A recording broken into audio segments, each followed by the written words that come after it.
A couple of entries ago, I spoke about an old Mark Wahlberg movie, The Big Hit, and I was going through his catalog and I was just watching a bunch of other films that he's been in. I watched The Big Hit. I watched that again after I spoke about it. And then I watched the Transformers films, the end of the most recent films that he's in, the Last Night, and I forget the name of the one before that. And then I was watching like the other guys and stuff, and it's like Mark Wahlberg. He really has a really good body of work, I guess you can call it. And another film that's on in that body of work is this film that came out a couple of years ago, Instant Family. It's about this couple who are kind of like they have a business and they've dedicated most of their time to their careers, so they've never really had the chance to start a family. So they decide that they want to try to foster kids that are in the system and decide if they want to adopt them. So I know that the story in and of itself is loosely based on just the idea of families who go through this and deal with the foster care system, the adoption process, and just, the older kids and siblings and things like that. Like, there's a lot that this relates to when it comes to just people that are in that realm in and of itself. But I do think that the family it's based on is a real family, and it's loosely based off their actual story. Don't quote me on that. I'm trying to think back to when I was looking into the film when I first saw it, when it came out in 2018. It's got a great cast. It's got Rose Byrne, Mark Wahlberg, of course, Octavia Spencer, Tig Notaro. It's got a lot of people in it, and it's just a really good feel-good movie. It's a really nice feel-good movie, and it's funny, it's got drama, and it's heartwarming, and it's just watching this process of these people kind of just start a family when the kids are already of talking and explanation kind of age. It's like a 16-year-old, a 9-year-old, or a 10-year-old, and then a 5-year-old. So they take this family in, and they're kind of trying to understand the process of raising them and being a family and having kids in the home. And they think it's going to be all hunky-dory and whatnot, but of course, the oldest one is a teenager. She starts doing teenage things, and the younger ones, they're trying to like really melt in together with this couple, and it grows on them. They start like falling in love, and it's just a really feel good story about them leading to adoption. What I like is just that it holds up to what Mark Wahlberg essentially wants to do with his career, which he's said on numerous occasions that he doesn't mind the idea of action films, but he doesn't want to do them forever. Like, he's at that point where he himself is a father, so he wants to do family-related films. And when you have a film like Instant Family, and then you have the two Daddy's Home films, that isn't really action-orientated, they're very family-orientated and comedy-orientated, it just shows that, like, Mark Wahlberg has progressed to that point where in his career, that's what he wants to do. He wants to do things that he can essentially relate to in one shape or another. I'm trying to think of another film that he was probably in recently that doesn't fit that bill. Like, if you look at what his films have been in the last couple of years, I feel like they've all kind of been there or close to there, and they've all been good. He doesn't have, like, a poor comedy film. I mean, I'm not going to put, like, Ted 2 up there. I'm not that big of a fan of the sequel to Ted. I thought the first Ted was, by itself, good, and you didn't need anything else. So, yeah, that to me was probably the worst of, like, his comedy of recent. But then he's got, Daddy's Home, and then he has the Transformers of the last, like, 5 years. And then he's got the kind of true-to-life stories that he's been doing. He starred in, I mentioned it in the last one as well, Deepwater Horizon, Patriots Day, that are about, like, true events that happened in the real world. And then besides that, I think his most recent film that he's got coming out is probably the first flat out action he's done.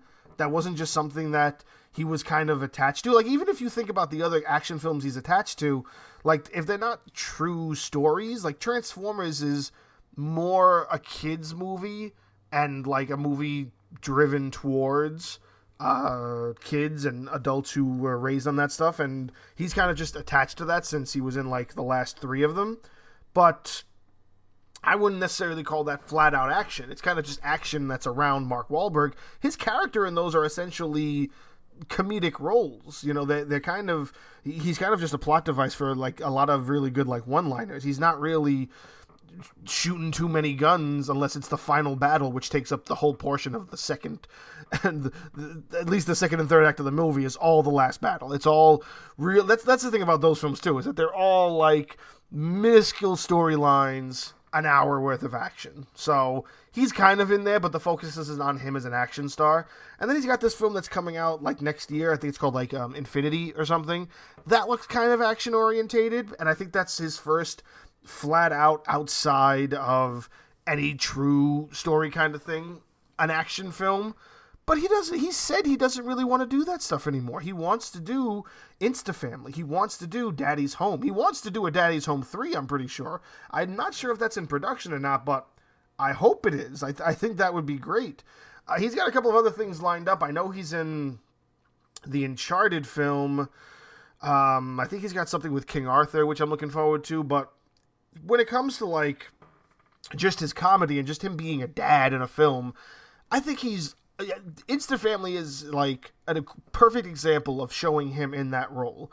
And the progression of him as an actor to go into roles like that and to just realize, like, yeah, I don't always have to do action. You know, I want to do the comedies. I want to make people laugh. I want to show people a family story. And Instant Family, Daddy's Home, those are perfect examples of that. But Instant Family by itself is just a real good testament to the concept is portraying, and the concept of, you know, there are a lot of children in foster homes, and there are a lot of children that are up for adoption that are just, you know, they don't have places to be. They don't have a home to call themselves. So when you have families that are going out there and really putting in the work to try to make this work for the children that are out there, you know what I'm saying? Like, a lot of people don't really think about the concept of foster home because it's not something that you've ever been exposed to. When I was younger, I was exposed to the foster care system. I know it's a tough system. I was like lucky enough to be placed back with my parents after a couple of months being in the foster care system. So I have been exposed to it, and I know that there are kids in there, kids that I've met, who they were in the system. That's it. I was in a home with some of them. For some of them, it was their third home. And I'm saying I was only in there for maybe a summer. I think it was 3 months or something. And I'm not going to go into why I was in there. I'm just going to go into the idea that I met more kids that are in the system and during that process, and I understand what that was. Now, again, I'm also talking about the 90s. So if we know and we understand the concept of inflation, you know that there are just as many kids, if not more, in the system. And it's unfortunate for them. And it's nice to have a film like this that kind of just tells that story, because I don't think there's been a story like that. Like, I'm trying to think off the top of my head, how many stories do you know besides, like, Annie, that's about a kid getting adopted, kids in adoption homes, kids in the foster care system in and of itself? Like, another film I can think of is August Rush, which is kind of like foster, but it's more like boys' home, and kind of like where Annie is. Like, Annie is a girls' home for girls who want to be adopted, and August Rush was a great film from, I think, 2013 or 14, where it's about a boy who's put into a home for boys until the boys get adopted. But those are, like, different than the concept of foster care system. Like, the foster care system is essentially, there's people out there who don't have kids, who can't have kids, and this is a way of them to care for kids who don't have families, and to try to match them and put them together. And it's just, this film is just a very good example of that, and just the way the story progresses, when it shows little by little this family go from just not knowing what to do to actually becoming a unit and building up love and understanding with each other. It's just, it's a tremendous film, and I think it deserves a lot of recognition, especially when you got a guy like Mark Wahlberg in there with the performance he puts on. And of course, his co-star Rose Byrne is great as well. You've seen her in a ton of stuff. I hope I'm pronouncing her name the correct way. If I'm not, I do apologize. But she's a tremendous actress as well. She's been in things from The Turning, which was an Australian film, but that's a great film. I think she was in Troy. I think she played somebody in Troy too, if I'm not mistaken. She's been in a lot. She's got just as good of a repertoire, if not just you recognize her when you see her, and she puts on a fantastic performance. But again, the film in and of itself is just great. I don't think anybody you could have put in that film besides these two would have done as good of a job as those two did playing those parents and that family. And the kids are great actresses and actors. The kids do a tremendous job. It's also got Tom Segura in it playing a sarcastic, asshole brother, and that's hilarious as well. And it's a really, really good film. It's a really good feel-good film. And if you haven't seen it, again, it's old. It's like 3 years old by now. Maybe you saw it when it came out, and maybe you just kind of went under your radar because you're waiting for more, like, Transformers films with Mark Wahlberg. Like, who knows? Like, I believe that film was like it, and then he didn't do anything else until 2020, so he had like a 2-year hiatus when no films came out for him.